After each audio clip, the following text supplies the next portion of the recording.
Hell on the Home Front by ChaosDrop. It's going to be a 14 map megawatt. We've got 3 so far. Here's map 2.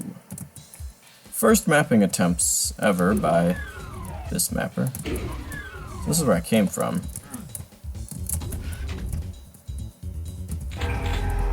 Interesting. So yeah, this is actually the end of map 1. Kind of a seamless flow. I'd be careful putting a secret behind the exit door or the entry door too many times. As for me, it's something I always attempt.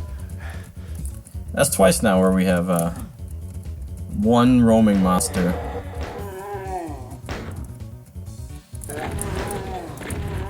And this is also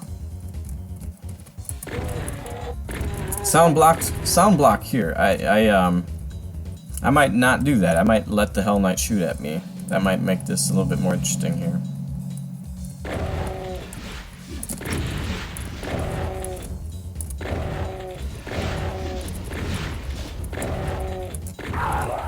Might even be nice to do a couple of Hell Knights, or do a Baron of Hell.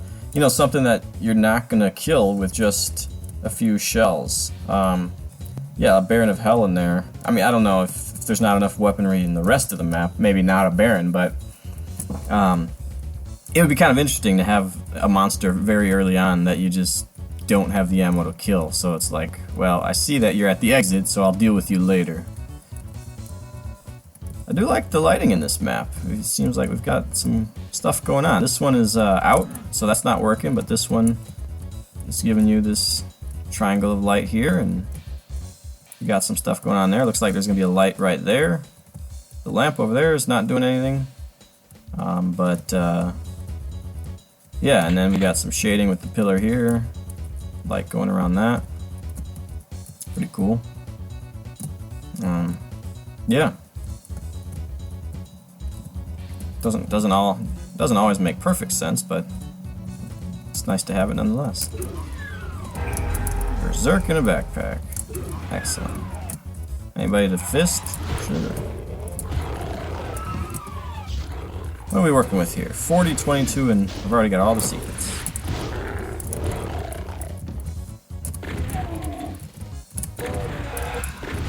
Well, hello. Yeah, it looks like ChaosDrop worked more on some of the detailing in map 2. Lighting, definitely noticeable. Again, you've got this light is burned out, so it doesn't give you anything, but this one does, and it's kind of a nice feature there. Yeah, not a bad room. You know, you've got your nukage, you've got this pipe pouring stuff out. That one not at the moment. When I do this, I usually make mid textures. Actually, that's just a preference of mine.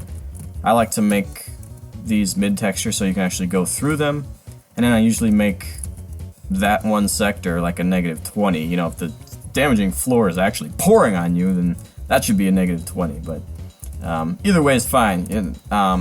Sometimes players don't expect that, so they think they can dodge an archvile behind it, and if it's just mid textures, they can't. So they're like, well, what the heck just happened? So, but yeah, as long as you're kind of consistent, I guess no big deal. Actually, I have no idea what that switch does. But we'll go back and see what we can find. Huh, interesting. Yeah, I would make that maybe a little bit more obvious, because this wasn't even a door texture. This looked like it might be a secret. I tried to hump it. There's not really any tie to that switch. You know, I take that back. It's the blue lights. The blue lights kind of tie it together. It could stand to be a little less subtle, but there is something.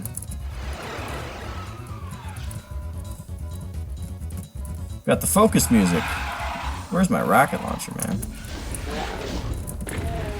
Okay.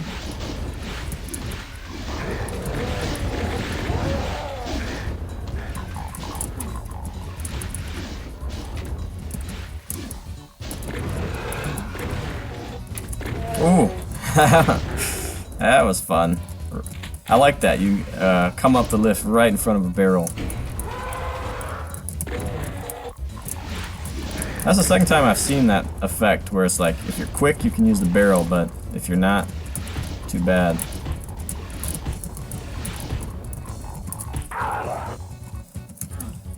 Alright, so I'm guessing these imps are... The red key's down, okay.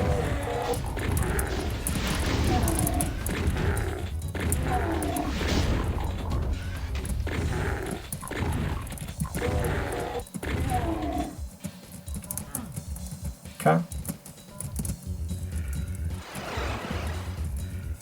Oh, hello.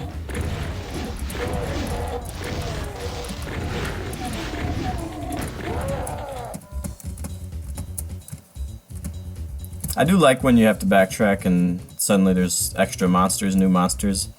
I think they're a little too far away though. I mean, you come back here and they're way down there. You've got plenty of time to react and deal with them.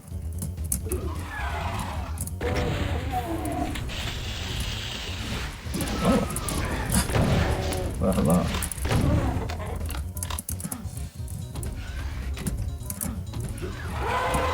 I thought that was gonna open. So you faked me out that time.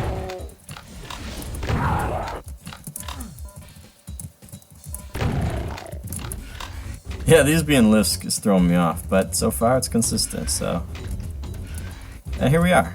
That was quick and easy. Alright. Oh yeah, I forgot to look at the name of the map, which is Desiccant Halls. Yeah, once again, I think a nice vision on the progression and the layout.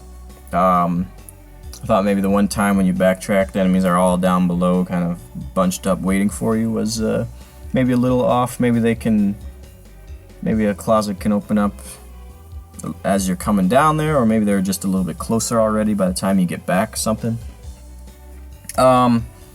But yeah, I mean, this is very Doom 2-ish, I think, in its difficulty. Obviously, it doesn't use any non-standard textures yet, so it's very simple in its goals, apparently, and that's fine. You don't have to, you know, recreate the wheel every time. Reinvent the wheel, I think, is the proper phrase.